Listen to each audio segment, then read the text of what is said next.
Want to be notified instantly when a stock hits a certain price or has major news? Setting up real-time alerts on Schwab keeps you informed without staring at screens. Welcome back to Guide with Samuel. On the website or in Street Smart Edge, find the Alerts feature.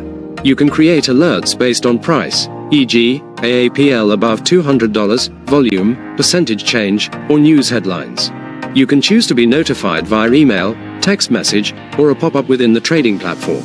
My crucial pro tip: use alerts as a discipline tool, not a noise machine. Set a few key alerts for your core holdings or watchlist stocks at critical technical levels: support, resistance. Avoid alert overload. The goal is to be notified of truly important events so you can make a decision, not to be distracted by every minor fluctuation. Let technology monitor the market so you can focus on your life.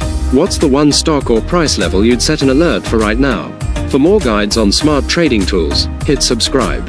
Thanks for watching. I'm Samuel, and I'll see you next time.